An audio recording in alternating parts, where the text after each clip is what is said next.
10 ఏళ్ళు ప్రతిపక్షంలున్నా గాని పార్టీ కోసం పని చేసినాం. ఇప్పుడు పవర్లకొచ్చి ఏడాది అయితున్నా గాని పదవుల కాడ వెనక ముందు చేస్తారా అనుకుంటా కాంగ్రెస్‌ల కయ్యాలు తీస్తున్నారట కొందరు.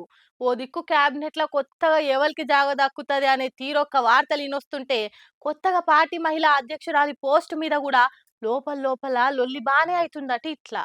పబ్లిక్ ఇస్తామన్న 6 గ్యారంటీల ముచ్చటేమో గానీ, మాకిస్తా అన్న పదవుల మాట ఏందని పార్టీ లీడర్ల పంచాది ఇంత ఎక్కువనే అవుతుందట గానీ, తక్కువనే అయితలేదట కాంగ్రెస్‌ల.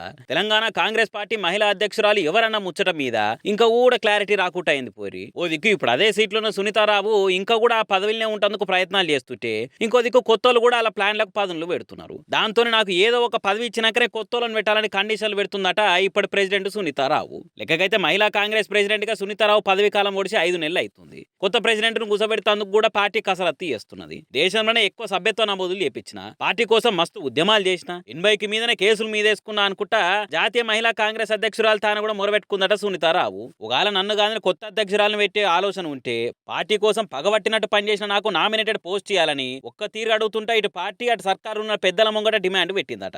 అయితే పోయిన అసెంబ్లీ ఎన్నికల గోసామాయిల్కెళ్లి పోటీ చేసి ఓడిపోయింది సునీతారావు. అయితే అధికారంలోకి వచ్చినాక అనుబంధ సంఘాల చైర్మన్లందరికీ కార్పొరేషన్ చైర్మన్ పదవులను కట్టబెట్టింది కాంగ్రెస్.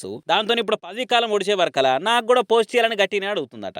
అయితే అసెంబ్లీ ఎలక్షన్ల టికెట్ ఇచ్చిన వాళ్ళకి ఇప్పుడు ఎంబటే కార్పొరేషన్ పదవులు ఇచ్చే ఛాన్స్ లేదని పార్టీ హైకమాండ్ క్లారిటీ ఇచ్చే వరకలా సునీతారావు నారాజులు ఉండదట. అట్లనే ఇప్పుడు అధ్యక్షురాలు ఉన్న సునీతారావును మారిస్తే బీసీ సామాజిక వర్గం లేడీ లీడర్ ను కొత్త మహిళా అధ్యక్షురాలను చేయాలన్నది పార్టీ ఆలోచనని బాగానే టాక్ వచ్చే వరకలా ఒకరిద్దరు పేర్లు గట్టిగానే వస్తున్నాయి. మరి బయట రాష్ట్రాల ఎలక్షన్లు అయ్యేదాకా ఆగాలని కేబినెట్ విస్తరణ కూడా కామా పెట్టిన ముచ్చట తెలిసిందే. అక్కడ రిజల్ట్ కూడా వచ్చేసింది కాబట్టి ఇప్పుడు ఈ పోస్టులు అన్నిటి మీద క్లారిటీ ఇస్తారేమో చూడాలిగా.